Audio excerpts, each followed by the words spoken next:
കുടുംബശ്രീ ജില്ലാ mission Kayamkulam CDS GRC സ്നേഹിത extension centre കായംകുളത്ത് ഉദ്ഘാടനം ചെയ്തു.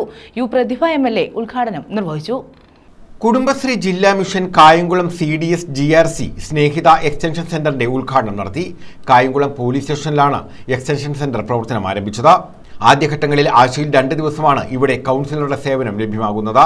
ആഴ്ചയിൽ 2 ദിവസമായിരിക്കും കൗൺസിലിംഗ് സർവീസ് പ്രൊവൈഡ് ചെയ്യുന്നത്. 10 മണി മുതൽ 5 മണി വരെ സേവനം ഉണ്ടായിരിക്കുന്നതായിരിക്കും. പിന്നെ അതുപോലെ സ്നേഹിത സെൻറ്ററിൻ്റെ ഒരു ടോൾ ഫ്രീ നമ്പർ നമ്മൾ പ്രൊവൈഡ് ചെയ്യുന്നുണ്ട്.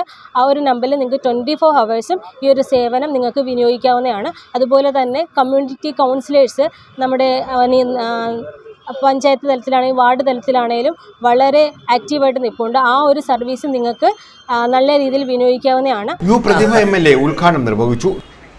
കുടുംബശ്രീയിൽ ഓൾറെഡി സൈക്കോ കൗൺസിലറുടെ സേവനം കിട്ടുന്നുണ്ട്.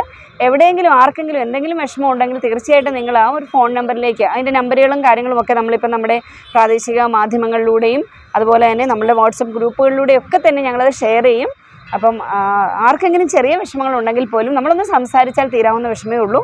അപ്പോൾ ഇന്നത്തെ കേരള ഗവൺമെൻറ് നടത്തിയിരിക്കുന്ന, പ്രത്യേകിച്ച് സ്ത്രീ സമൂഹത്തിന് കിട്ടിയിരിക്കുന്ന ഒരു വലിയ ഗവൺമെന്റിന്റെ ഒരു സ്നേഹത്തിന്റെ കൂടി ഒരു കരുതലാണ് ഈ ഒരു പദ്ധതിയിലൂടെ കിട്ടിയിരിക്കുന്നത്. DYSP ബാബുക്കുട്ടൻ, നഗരസഭാ ചെയർപേഴ്സൺ ശശികല തുടങ്ങിയവർ പങ്കെടുത്തു. ജോലി ചെയ്യുന്ന സ്ഥാപനങ്ങളിലടക്കം ഒട്ടേറെ പ്രശ്നങ്ങൾ നേരിടുന്ന സ്ത്രീകളാണ്. അപ്പോൾ അങ്ങനെ സ്ത്രീകൾക്കും കുട്ടികൾക്കും അവരുടെ ഒരു മാനസിക പിരിമുറുക്കം ഇല്ലാതാക്കുന്നതിനും അവരെ ജീവിതത്തിലേക്ക് ഏതെങ്കിലും തരത്തിൽ അവർ ജീവിതം അവസാനിപ്പിക്കാൻ നിൽക്കുകയാണെങ്കിൽ അവരെ ജീവിതത്തിലേക്ക് കൊണ്ടുവരുന്നതിനും വേണ്ടിയുള്ള ഒരു സ്നേഹിത എന്ന് പറയുന്ന കുടുംബശ്രീയുടെ ഒരു പരിപാടിയാണ്. സ്നേഹിത കൗൺസിലർ ശ്രീജ, കമ്മ്യൂണിറ്റി കൗൺസിലർമാരായ Tasni, Sreelatha I, Ambili, Sreelatha R തുടങ്ങിയവരും പങ്കെടുത്തു. News bureau, Kayamkulam.